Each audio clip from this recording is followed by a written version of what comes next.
Olá, meus amigos e amigas, paz e bem.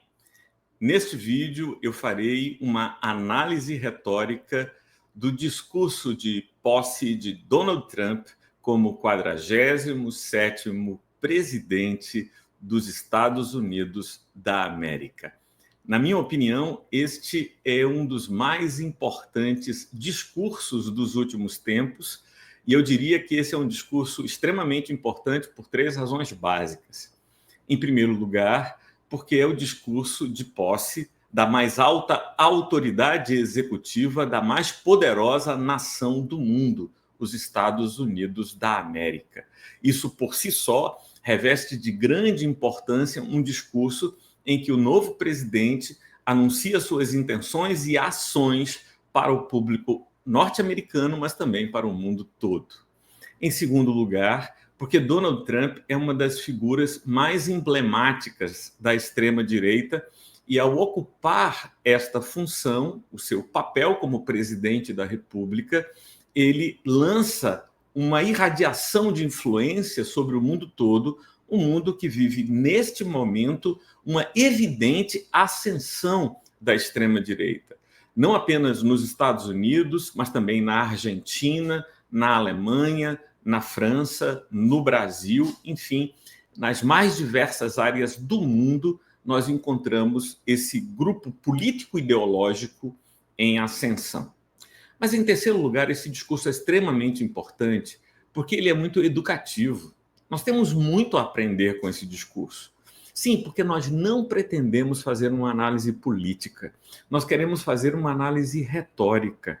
E o objetivo meu é didático. A gente está fazendo retórica estratégica.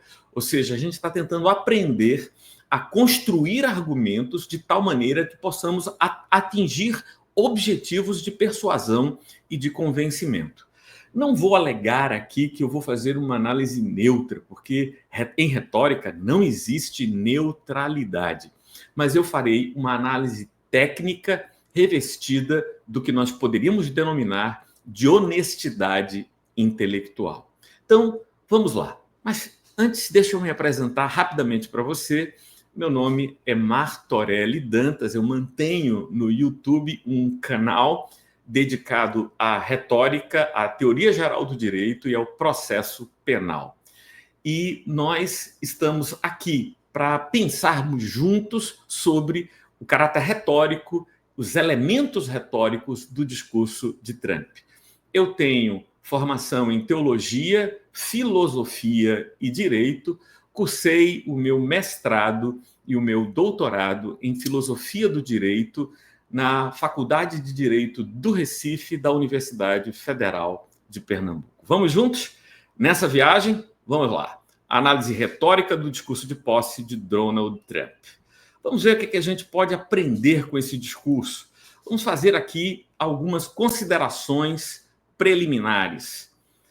Quando nós fazemos uma análise retórica, a primeira questão que nós devemos pensar é quem são os destinatários do discurso. E aqui você deve imaginar que os destinatários do discurso são todos os cidadãos dos Estados Unidos da América, ou talvez você imagine que os destinatários do discurso são todas as pessoas do mundo todo, uma vez que esse discurso alcançou o mundo todo. E a resposta é não. O mais categórico, não. Esse discurso não foi dirigido para o mundo inteiro, nem mesmo para todos os cidadãos dos Estados Unidos da América.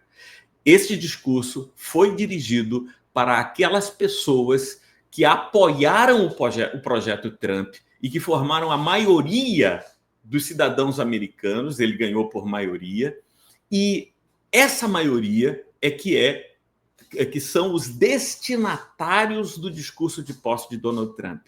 Ora, ele não está preocupado em trazer para si o apoio daqueles que discordam dele, que discordaram dele, que foram contra ele durante a campanha. Não, ele não está aqui com o objetivo de unificar os Estados Unidos da América, dizer a eleição passou e agora vamos viver em paz. Não, ele quer garantir àquela maioria que votou nele de que o discurso que o levou à presidência é o discurso através do qual e com o qual ele continuará no exercício de seu mandato pelos próximos 4 anos. Então, ele quer galvanizar, fortalecer o apoio dessa maioria para si, para legitimar e garantir a sua governabilidade.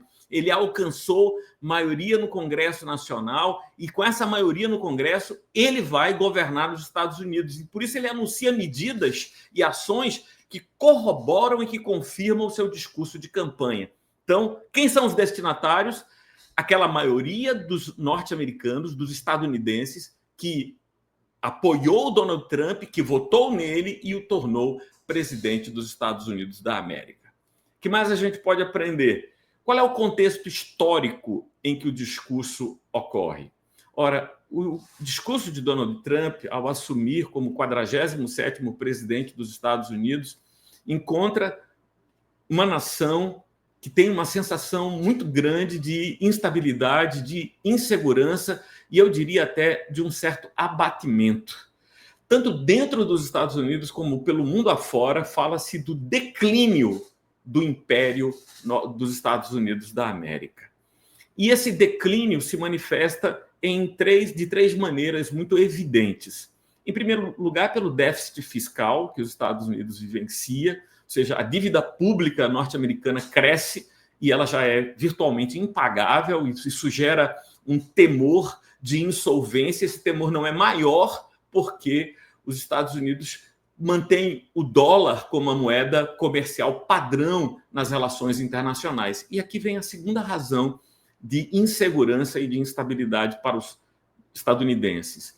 O fato de que tem se falado todos os dias de moedas alternativas ao dólar para as trocas e comércios internacionais.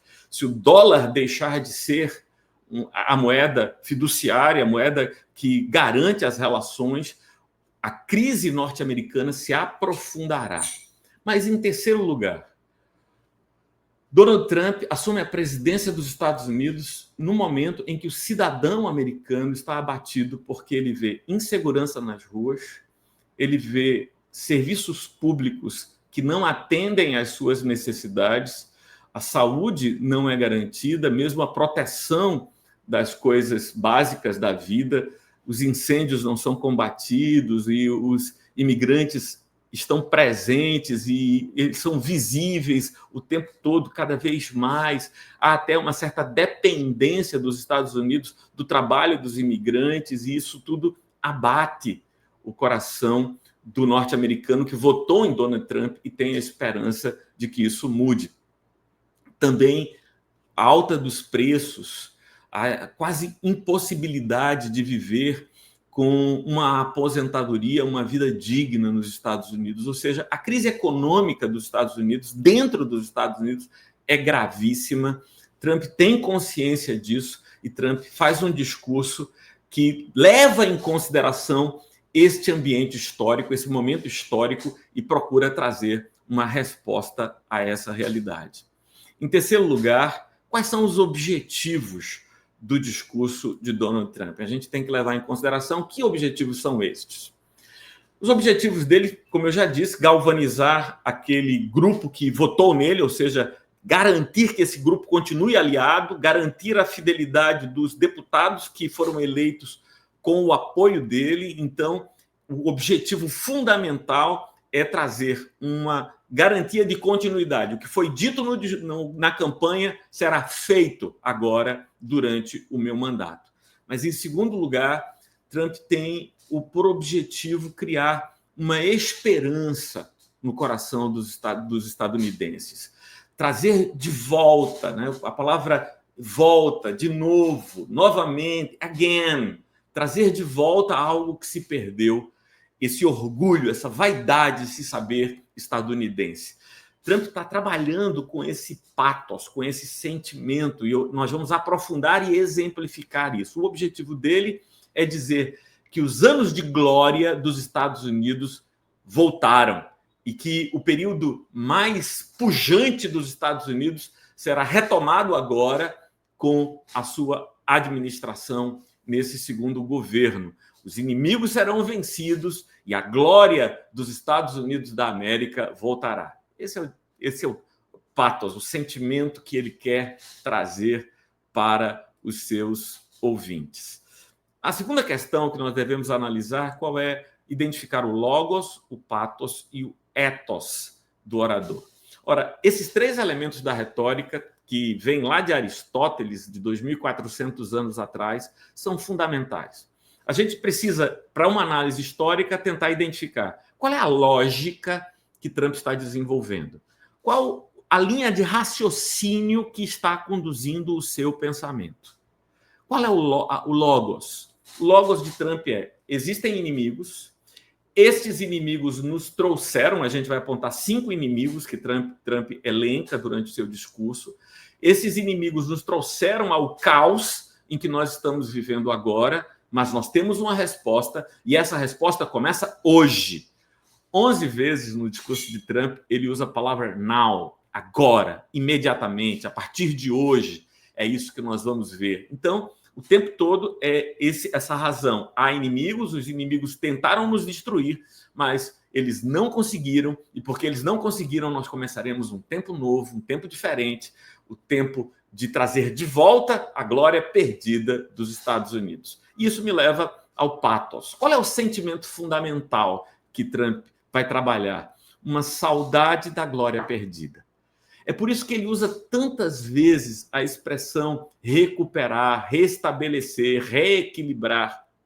O prefixo ré vai aparecer aqui no sentido de trazer de volta a glória que se perdeu. Porque esses indivíduos que apoiaram o Donald Trump trazem consigo a memória, ou pelo menos a notícia de um tempo, de um Estados Unidos glorioso, poderoso, inquestionável, que saiu da Guerra Fria vitorioso, que saiu antes disso da Segunda Guerra Mundial vitorioso também, então, ou vitoriosos, né? Vitoriosos, os Estados Unidos saíram vitoriosos da Segunda Guerra Mundial, da Guerra Fria contra a União Soviética.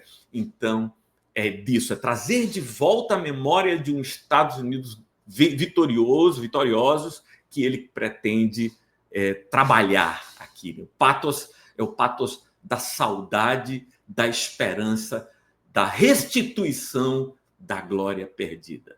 E o ethos? O ethos tem a ver com a autoridade de quem fala. E aqui, meus amigos, ele faz uma jogada brilhante. Quem é o ethos? Quem é Donald Trump? Ele não é o grande empresário que depois se tornou âncora de um programa de reality show nos Estados Unidos. Não. O ethos de Trump ele é praticamente um messias.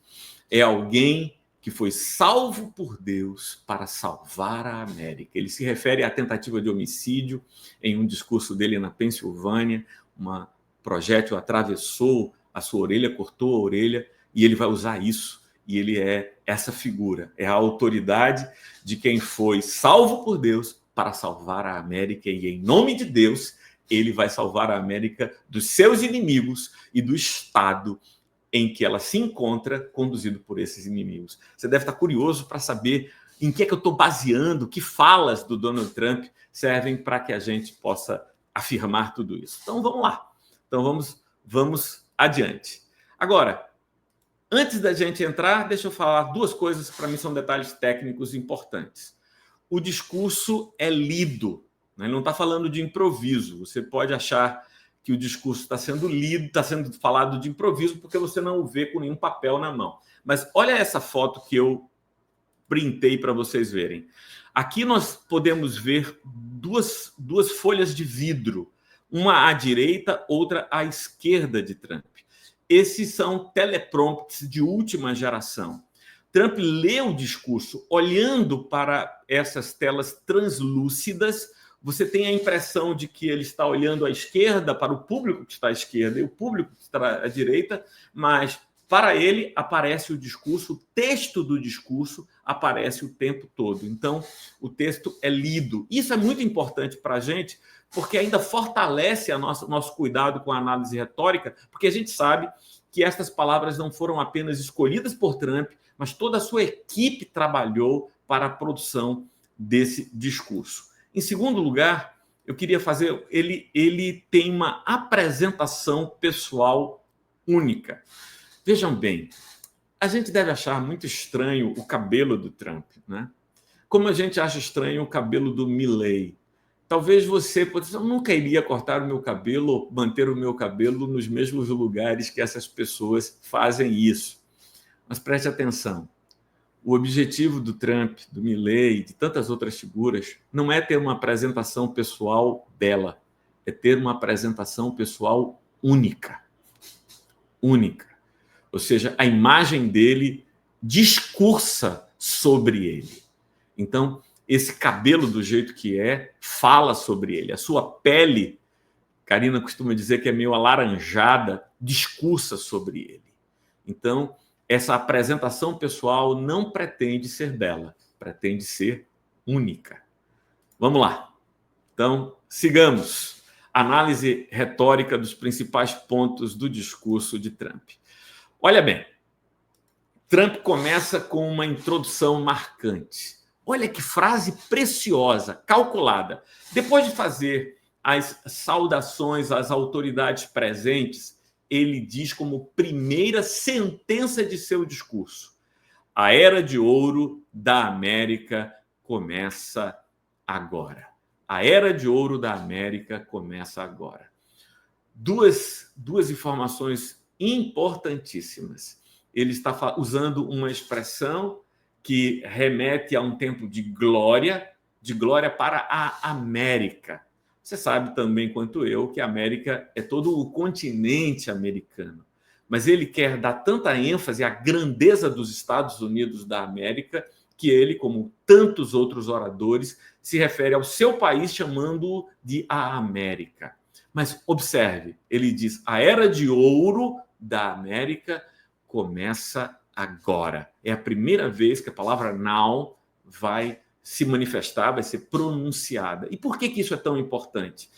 Porque aquilo que era esperança se transforma em realização. Começamos, chegamos lá. Então isso energiza o seu eleitorado. A era de ouro da América começa agora. Quando ele pronuncia essa frase, irrompe-se um aplauso solene, sonoro ali. E era esse o objetivo, era justamente essa a intenção. Ele começa. A partir deste dia, note a ênfase de que esse é um dia fundamental, é um dia marcante, é um dia transformador. Agora o jogo virou. Anime o seu coração, erga as suas mangas, porque agora tudo vai ser diferente. A partir deste dia, nosso país vai prosperar e será respeitado novamente. Again. Now, again. Novamente. Em todo o mundo, seremos a inveja de todas as nações. Durante cada dia do governo Trump, colocarei a América em primeiro lugar. Dei uma paradinha aqui, porque o Zoe começou a latir e Giovana chegou em casa, então mas vamos retomar. Durante cada dia do governo Trump, colocarei a América em primeiro lugar. American First. Percebe que ele está afirmando a sua fidelidade ao discurso. Então, ele tinha dito durante a campanha, American First. Ele está reafirmando. Ele tinha dito durante a campanha, América grande de novo. Make America Great Again. Tornar a América, fazer a América grande de novo. Então, ele tem agora, no início do seu discurso, a oportunidade de reafirmar que começou o governo, mas a realização de tudo que foi prometido não foi esquecido. Nós temos agora a concretização das esperanças dos estadunidenses. Vamos lá, é uma iniciativa. Agora, demarcando objetivo. A nossa soberania será recuperada. Nossa segurança será restaurada. A balança da justiça será reequilibrada. A cruel, violenta e injusta instrumentalização do Departamento de Justiça de nosso governo acabará. E nossa principal prioridade será criar uma nação orgulhosa, próspera e livre. A América em breve será maior, mais forte e muito mais excepcional do que nunca. Pronto, demarcou os objetivos. Qual é o objetivo do mandato dele, qual é o objetivo do discurso? Afirmar que os Estados Unidos da América voltarão ao seu tempo de glória.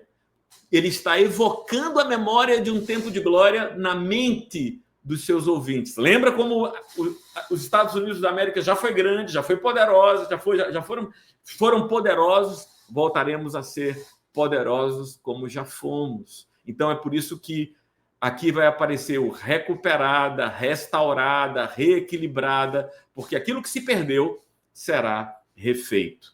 E agora ele pretende dizer àqueles que estão abatidos, desvalidos, aqueles que estão decepcionados, aqueles que estão desalentados, nós vamos fazer uma nação orgulhosa, próspera e livre. Veja, o discurso é para empolgar, não empolgar todo mundo, empolgar aqueles que confiaram nele e dizer, olha, agora a gente vai realizar as promessas feitas.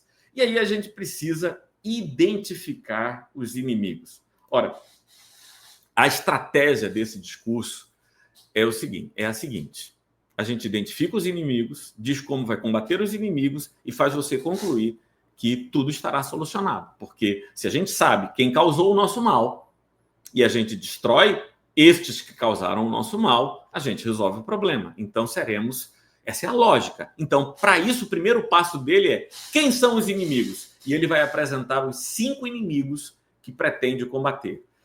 Depois ele vai dizer como combaterá esses inimigos, como ele vai agir para combater esses inimigos. E, finalmente, ele vai dizer, uma vez vencidos os inimigos, a glória retornará, a glória será restaurada e você vai se sentir orgulhoso de pertencer aos Estados Unidos da América, pertencer à América, porque essa cidade, essa nação, esse país merece o nome do continente inteiro, né? Essa é a perspectiva retórica que Trump está trabalhando. Vamos lá. Então, sigamos. Quem é o primeiro inimigo? Ele já de cara diz. Por muitos anos, um establishment radical e corrupto extraiu poder e riqueza de nossos cidadãos, enquanto os pilares de nossa sociedade estavam quebrados e aparentemente em completo abandono. Um establishment radical e corrupto. O que é o establishment? É o Estado. São aqueles que ocuparam os cargos de poder. É o antigo presidente da República e todo o seu secretariado, todo o seu ministério. Esse é o establishment. Esse establishment é radical. O que é que significa radical aqui? Radical significa pessoas que estão tentando trazer uma ideologia de gênero, pessoas que estão tentando trazer o socialismo, o comunismo. Isso é o radical. É preciso lembrar, porque que no discurso de Trump e da extrema-direita, tudo quanto não é espelho, não é? Para usar a citação de Caetano, Narciso acha feio tudo quanto não é espelho, ou seja, tudo quanto não é de direita é comunista. Não é de esquerda, não é socialista, não, é comunista. Então, essa é a parte do discurso. Então, a gente precisa identificar quem são os inimigos. O primeiro inimigo é o governo Biden. O primeiro inimigo são aqueles governos democratas que nos conduziram até aqui. É um establishment radical e corrupto. É importante também a bandeira do corrupto, porque isso afeta o pathos moral da rejeição. Claro, ninguém quer quem é corrupto. Eu não preciso dizer onde ele foi corrupto, não vou demonstrar a corrupção, vou apenas lançar a pecha de radical e corrupto para que isso realize o efeito retórico de causar ojeriza a esse eleitorado conservador, saudosista do tempo do Ronald Reagan, onde, quando os republicanos governavam e os Estados Unidos viveram um tempo de glória, em que a Ford, a Chevrolet, a GM, a Chrysler tiveram seus tempos áureos e nós nos orgulhávamos de sermos estadunidenses. Então, bora lá, vamos voltar aqui. Por muitos anos, um establishment radical e corrupto extraiu poder e riqueza de nossos cidadãos, enquanto os pilares de nossa sociedade estavam quebrados e aparentemente em completo abandono.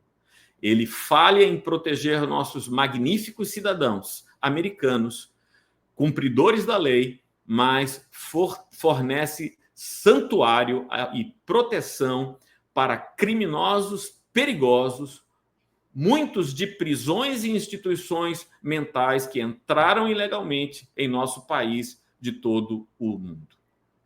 Esse é um momento extremamente importante. Temos a apresentação do segundo inimigo. Ora, o primeiro inimigo é o governo democrata de Biden. Era um governo radical, porque é ligado à ideologia de gênero, ligado ao comunismo, às ideias socialistas, e também corrupto. Agora, o segundo inimigo são os imigrantes. A gente vai ver um discurso. Por que é importante eleger os imigrantes? Porque esses são inimigos visíveis. Esses são os inimigos com que o cidadão estadunidense convive todos os dias. Eles vieram aqui, tomaram nossos empregos, tomaram nossas riquezas. Não importa. A discussão agora é, tirando os imigrantes, a gente tem como manter, eu estou falando inclusive os imigrantes que são indocumentados ou ilegais.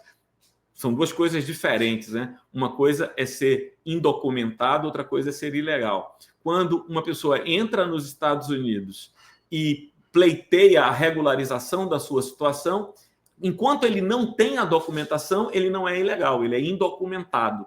Agora, se ele não ingressou, ele ingressou nos Estados Unidos e não deu entrada no processo de regularização e já passou o prazo, por exemplo, de sua permanência como turista, ou ele entrou através de alguma fronteira sem qualquer documentação e autorização, este sim é ilegal. Então, a gente tem duas figuras, os ilegais e os indocumentados.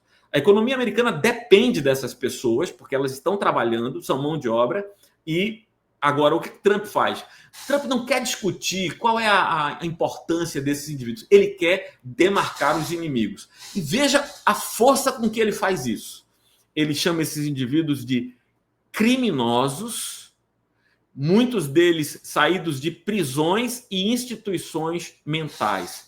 Veja, nós estamos vivendo esta insegurança nos Estados Unidos da América, porque quem entra no país para praticar crime, ou entra no país para exercitar a sua loucura. Eles são doentes mentais. Vejam, estamos aqui nesta fase de caracterizar quem são os nossos inimigos.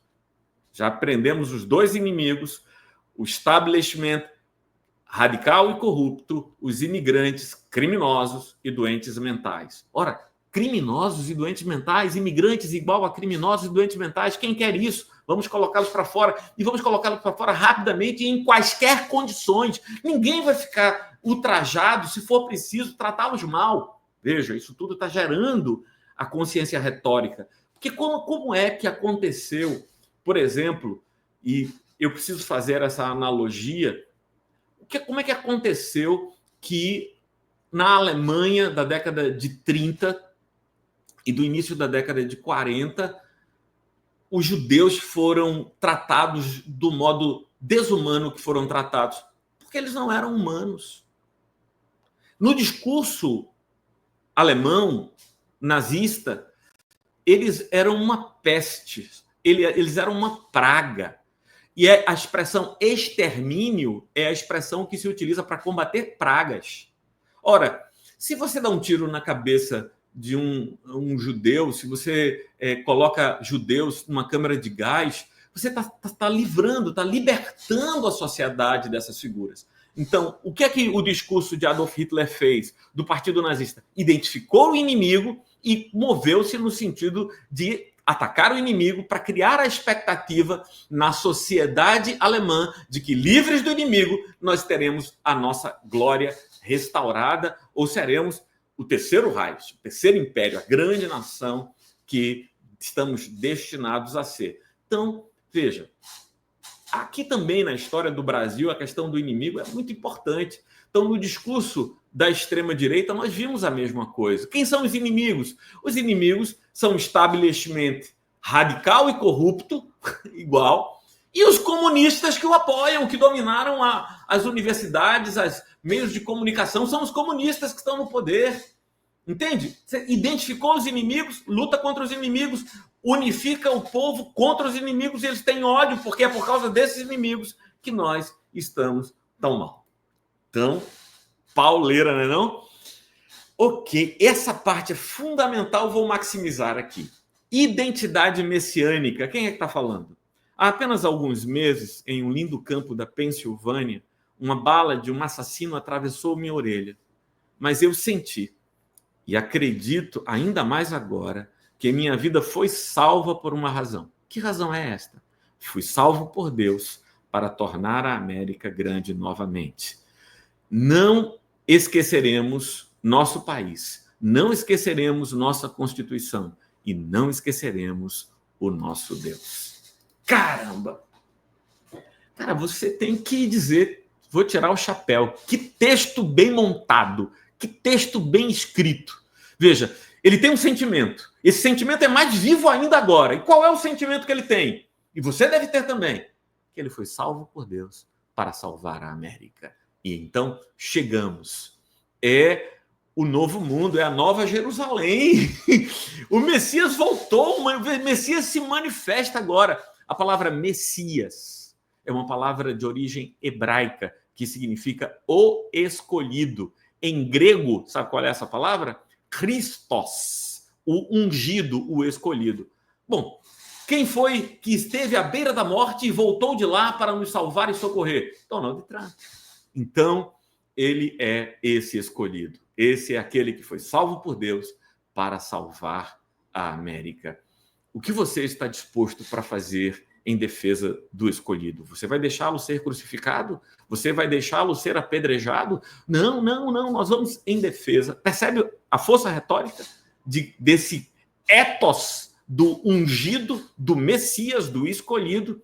Então, você está entendendo a lógica, o pathos e o ethos do nosso discurso, do discurso do Trump, no discurso que nós estamos estudando. Agora, qual é o cronos? O tempo, time.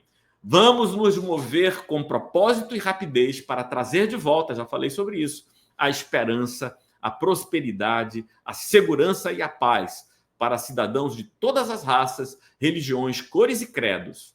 Para os cidadãos americanos, 20 de janeiro de 2025, o dia do discurso, é o dia da libertação.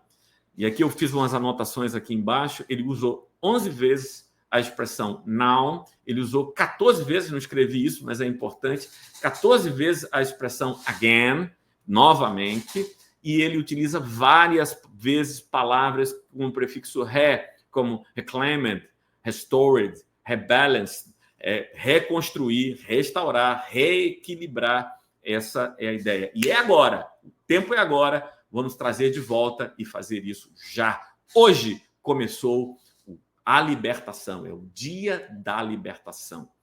Caramba, quantas imagens vêm à minha mente aqui. Eu não consigo me furtar de lembrar a vocês.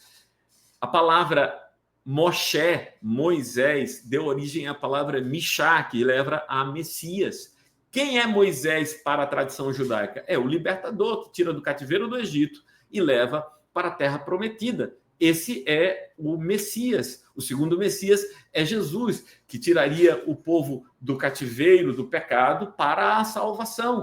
E quem é o próximo Messias? Quem é o que virá promover a libertação, não mais dos egípcios, não mais dos romanos, não mais do pecado, mas da pobreza, da decadência, do estado de coisas triste a que chegou a nação dos Estados Unidos da América. Vai seguindo aí.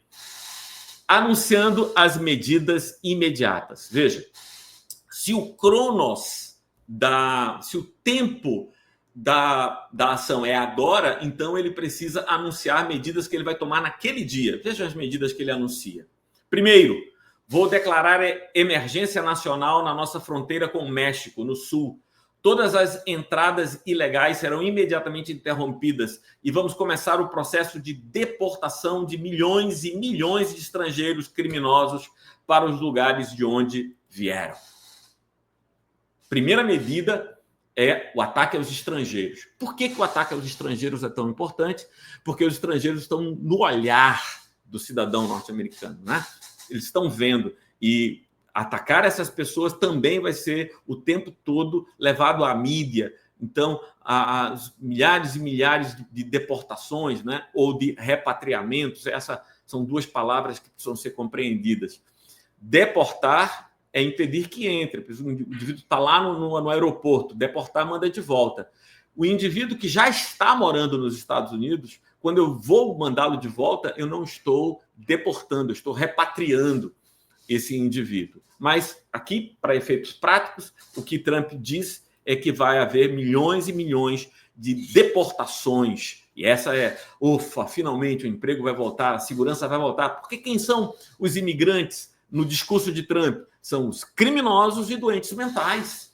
Então, aqueles indivíduos que estão se drogando no meio da rua, esses são os imigrantes. Aqueles indivíduos que estão ameaçando você de furto são os imigrantes. Aquele indivíduo que está tomando seu emprego são os imigrantes. Quando os imigrantes forem embora, os empregos voltarão, a alegria voltará e a glória dos Estados Unidos será recuperada. É bem assim? Não, a preocupação não é saber se é bem assim ou se não é bem assim.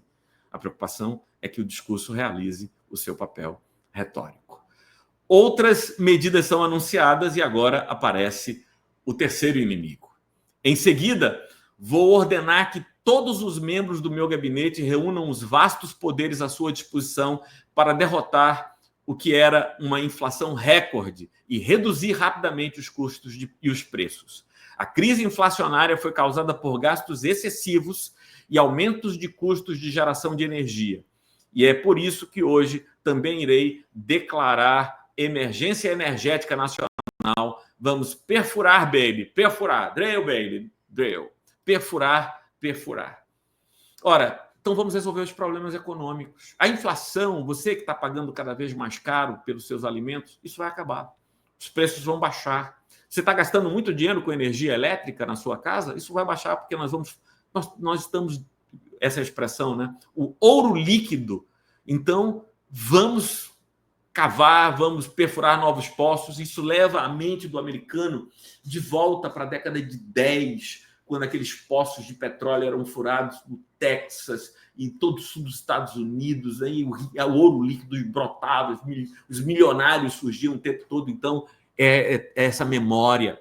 Um impacto ambiental. Não fala de impacto. Que impacto ambiental? Agora é a glória perdida. Vamos trazer de volta. Não, mas e a transição dos combustíveis fósseis para formas menos gravosas? Não. É a glória perdida. E a glória perdida vai ser agora restaurada.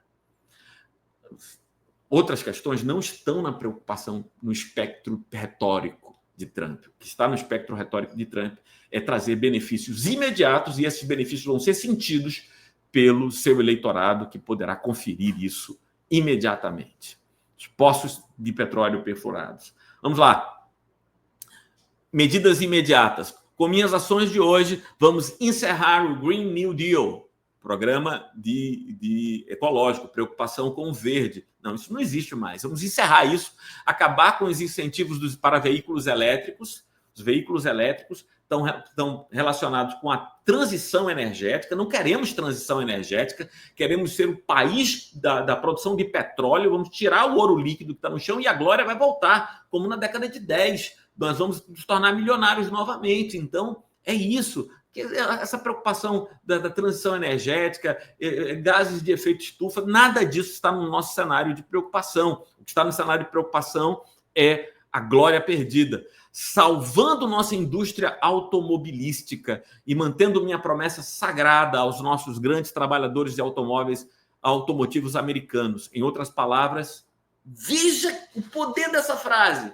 Você poderá comprar o carro da sua escolha. Faremos automóveis nos Estados Unidos novamente, uma taxa que ninguém poderia ter sonhado ser possível há apenas alguns anos. O Brasil é um pouco acima, mas nos Estados Unidos isso é fortíssimo. Uma das grandes realizações é ter o carro dos sonhos. Desde a adolescência, as pessoas querem comprar um carro, ter um carro e andar pelas estradas dos Estados Unidos, poder viajar e tal. E aí Trump diz o quê? Você poderá comprar o carro da sua escolha. Você vai escolher comprar, porque você vai ter dinheiro para isso. E porque nós vamos restabelecer a glória da produção automotiva dos Estados Unidos. A Ford, a Chevrolet, a Chrysler, todas essas grandes vão produzir e vão parar de comprar carro da China, carro da Coreia do Sul, carro do Japão, que tomaram não, agora vamos ter os nossos carros e você vai poder comprar o que você quiser e você vai querer comprar um americano, porque nós vamos estar com a glória restaurada. Olha, essa frase de efeito é lapidar. Ao invés de taxar nossos cidadãos para enriquecer outros países, vamos colocar tarifas e tributos sobre países estrangeiros para enriquecer os nossos cidadãos. O governo Biden investiu dinheiro para garantir as fronteiras estrangeiras, nós vamos investir dinheiro para garantir as nossas fronteiras e pedir que os estrangeiros entrem aqui. Nós pagamos tributos empobrecendo o cidadão dos Estados Unidos para enriquecer outras nações. Agora vai ser o contrário. Nós vamos taxar outras nações, tornar a entrada de produtos estrangeiros mais difícil aqui para que o nosso cidadão se torne rico. Veja, você poderia imaginar, mas Trump, me explica aqui, por favor, como é que você vai fazer. Não é esse o propósito, meu amigo. A lógica é mexer com a tua esperança e fazer com que a esperança do cidadão que votou em Trump seja inflamada. Uma frase dessa realiza o propósito retórico do discurso, anima, empolga, emociona, fortalece os braços daquele que está ali do lado de Trump. E agora vamos ao quarto inimigo. Quarto inimigo, outro inimigo. Após anos e anos de esforços federais ilegais e inconstitucionais para restringir a liberdade de expressão, também vou assinar uma ordem executiva para interromper imediatamente toda a censura governamental e trazer de volta a liberdade de expressão para os Estados Unidos. E vamos trazer a lei e a ordem de volta às nossas cidades. Quem é o quarto inimigo? O quarto inimigo é a falta de liberdade de expressão. Essa questão da liberdade de expressão para a extrema-direita é muito importante. Porque se a gente pune a fake news, se a gente regulamenta o uso das redes sociais, o uso das mídias eletrônicas, criando regras que forcem as pessoas a terem medo se não falarem a verdade, isso reduz muito a capacidade de mobilização. Então, é preciso que a internet, as redes sociais, as mídias de comunicação sejam lugares de liberdade. E liberdade significa ausência de punições para o uso e a divulgação de mentiras. Então, quanto mais regulada for a internet, menor o espaço de manipulação, manobra da extrema-direita. Então, é por isso que... E ele não vai falar de diminuir a regulamentação, tirar a regulamentação, mas restaurar a liberdade. As duas coisas são a mesma. Reduz a regulamentação significa aumentar a liberdade. Aumentar a liberdade para quê? Para que a gente possa fazer uso pleno e irrestrito destes meios para comunicar as nossas ideias. É isso. Esse é o quarto inimigo. O quarto inimigo é a regulamentação das comunicações e a restrição da liberdade de dizer o que quiser, atacar quem quiser, destruir quem quiser. Vamos lá adiante. Agora, na verdade, é um quinto inimigo. Devia ter aqui o quinto inimigo. Na verdade, qual é o próximo inimigo que nós estamos discutindo aqui? Vamos ler aqui. Esta semana também irei encerrar a política governamental e tentar fazer engenharia social de raça e gênero em todos os aspectos da vida pública e privada. Nós forjaremos uma sociedade que não vê cor, baseada no mérito. A partir de hoje, será a política oficial do governo dos Estados Unidos que existem apenas dois gêneros, masculino e feminino. Ora, lembra que lá no início eu disse que um dos inimigos era um governo que era radical e que era corrupto, e era radical em um dos aspectos, é a questão da ideologia de gênero, que eles chamam de ideologia de gênero.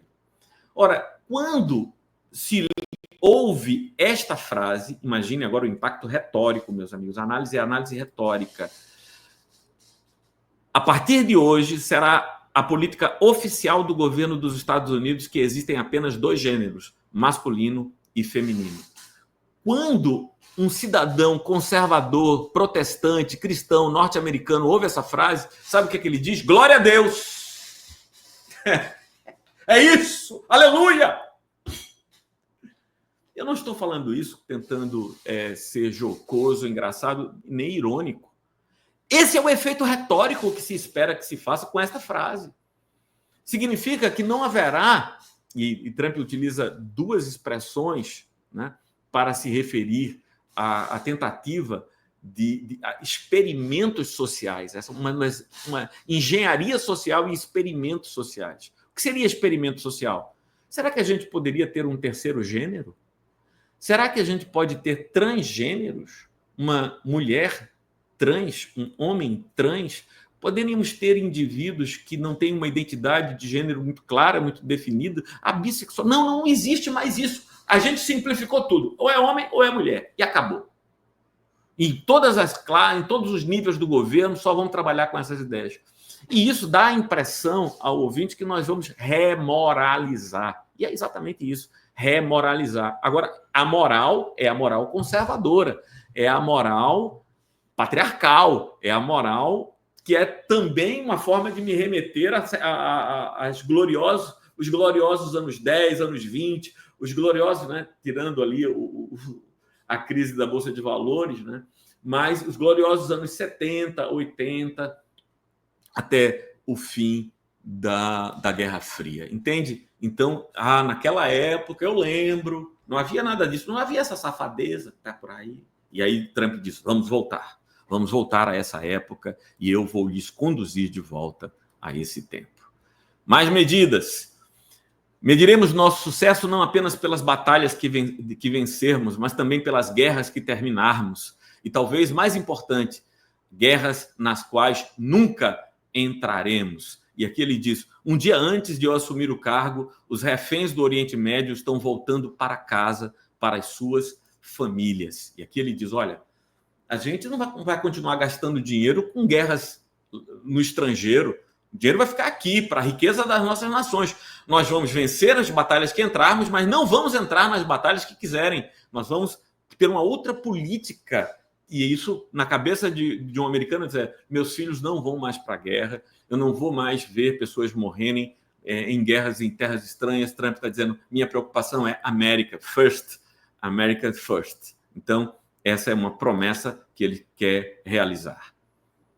Aí você tem, na verdade, o 6º inimigo, que é a China. O 6º inimigo. O propósito de nosso acordo e o espírito de nosso tratado, está falando do Panamá, do Canal do Panamá, foram totalmente violados. Os navios americanos estão sendo severamente sobrecarregados e não estão sendo tratados de forma justa de nenhuma maneira, forma ou formato. E isso inclui a Marinha dos Estados Unidos. E, acima de tudo, a China está operando o Canal do Panamá. E não o demos à China, demos ao Panamá e estamos tomando de volta. Bom, os Estados Unidos nunca deu o Canal do Panamá para o Panamá. Na verdade, ele, num acordo com o Estado do Panamá, construiu o Canal do Panamá, explorou aquele canal por um período que é bastante significativo e o Canal do Panamá voltou ao controle do Panamá. Agora, como a China tem uma presença enorme, os navios chineses têm um trânsito enorme naquela região, o principal financiador hoje do Canal do Panamá é a China. E o que é que Trump ameaça? Tomar de volta o Canal do Panamá, para que os Estados Unidos não paguem as taxas que são cobradas ali e que impeça que as mercadorias chinesas... A China é o 6º inimigo. Trump tem essa... Veja, ele quer parar com a importação de carros elétricos e ele quer fazer... Olha, eu disse ok, aí a câmera percebe aí e dá um ok para mim também. Então, o seu ok nesse vídeo, né? Então, você já podia curtir esse vídeo agora, aproveitando esse mote. Então, o 6º inimigo é a China. O 6º inimigo é a China. Veja, não é a Rússia, mas a China, porque a China realmente com a sua produção em larga escala, com os seus produtos baratos e de boa qualidade, ameaça o mercado norte-americano. Então, vamos lá, vamos tentar caminhar aqui. Olha que esse texto é importantíssimo. O resgate do destino manifesto. Os Estados Unidos, mais uma vez, again, se considerarão uma nação em crescimento, uma que aumenta a nossa riqueza, expande o nosso território. E aqui eu tenho que parar. Expande o nosso território, expande o nosso território. Trump vai dizer, não, é porque Marte vai ser território americano. Mas aqui a gente tem imperialismo, né? Os Estados Unidos crescendo, aí a gente vai associar isso à ideia de que o Canadá seria o 51º estado norte-americano, juntar a Groenlândia, tudo aquilo, todas aquelas bravatas de Trump, mas que ufanam o coração, né? Inflamam o coração dos estadunidenses. Por que não? Por que não o Canadá? Por que não a Groenlândia? Por que não o Canal do Panamá? Por que não o Golfo do México? Por que não? Nós merecemos. Nós temos o destino manifesto. Vamos saber o que é isso. Os Estados Unidos, mais uma vez, se considerarão uma nação em crescimento, uma que aumenta a nossa riqueza, expande nosso território, constrói nossas cidades, eleva nossas expectativas e carrega a nossa bandeira para novos e belos horizontes.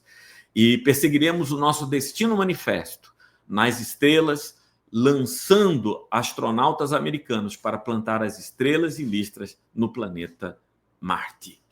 Ou seja, o que é o destino manifesto? É uma crença de que os Estados Unidos da América são uma nação predestinada para realizar no mundo e na história propósitos extraordinários. E porque o destino dos Estados Unidos da América é realizar propósitos extraordinários, a nação tem direito a atos extraordinários. Então, como a vocação dos Estados Unidos é excepcional, ela pode praticar atos que para outras nações seriam criminosos, mas para nós não. Para nós são legítimos, porque fazer isso é realizar no mundo e na história o destino manifesto, o destino de glória, o destino de domínio, o destino de poder a que fomos predestinados. Pauleira, meu amigo, pauleira. E o pathos da ambição. A ambição é a força vital de uma grande nação. Opa, mas não é a humanidade, a cordialidade, a solidariedade. Não, não, não. Pathos que torna uma nação grande não é o seu amor. Mas e Deus e Jesus? Não, não, não. Esquece tudo isso. A gente está falando agora do projeto de uma nação e essa nação precisa desejar ser grande. É ambição. A ambição é a força vital de uma grande nação. E agora a nossa nação é mais ambiciosa do que qualquer outra. Não há nação como a nossa. Os americanos são exploradores, construtores, inovadores, empreendedores e pioneiros. Se trabalharmos juntos, não há nada que não possamos fazer e nenhum sonho que não possamos alcançar. Estou diante de vocês agora, como prova de que vocês nunca devem acreditar que algo é impossível de fazer. Olha que frase primorosa! Na América, o impossível é o que fazemos de melhor. Caramba! Na América, o impossível é o que fazemos de melhor. Nós temos o destino manifesto, o que é impossível para as outras nações é possível para que a gente tenha costume de fazer o impossível. Estamos chegando ao final aqui da nossa análise retórica e aí não podia faltar, né? Então, o Trump vai terminar com Deus, pátria e família. Bora ver. Juntos, eles construíram, né, os nossos antepassados, as ferrovias, ergueram os arranha-céus, construíram grandes rodovias, venceram suas guerras mundiais, derrotaram o fascismo e o comunismo, Segunda Guerra Mundial e Guerra Fria, e triunfaram sobre cada desafio que enfrentaram. Depois de tudo o que passamos juntos, estamos à beira dos 4 maiores anos da história americana. Com a sua ajuda, restauraremos a promessa da América e reconstruiremos a nação que amamos e amamos tanto. Somos um povo, uma família, uma nação gloriosa sob Deus. Quem pode ser contra a pátria, a família e contra Deus? Então, a extrema-direita vai fazer sempre uso dessa bandeira, Deus, pátria e família. Deus, Pátria e Família. Essa bandeira é uma bandeira eficaz. Essa bandeira é uma bandeira que mobiliza multidões. E aqui, como eu disse desde o início, é uma análise retórica. Não fazemos juízos éticos e políticos para chegarmos aqui para dizer é imoral fazer isso. Não, não, não. Há um objetivo, o objetivo é mobilizar as multidões. Esse objetivo foi alcançado por esse discurso. Então, a conclusão a que devemos chegar é que o discurso de Trump foi eficaz, gerou convencimento e persuasão, galvanizou o seu poder, garantiu a fidelidade daqueles que votaram nele e o fizeram chegar à Casa Branca com uma vitória cabal, inquestionável. Se ele vai cumprir ou não vai cumprir, como é que ele vai reconstruir o seu discurso, isso é coisa para a gente ver na nossa caminhada. Espero que você tenha gostado da nossa análise retórica. Desde o início eu avisei, nunca será uma análise neutra, porque retórica não tem neutralidade. Todas as pessoas falam a partir de suas próprias perspectivas e background e suas crenças. Eu espero que você curta, que você possa aprender, que a gente possa identificar quais são os elementos, a lógica, o pathos e o ethos que cada um desses oradores tem utilizado, e aqui você vai aprendendo sempre mais. Se inscreva no nosso canal, compartilhe o nosso vídeo e caminhe conosco. Paz e bem.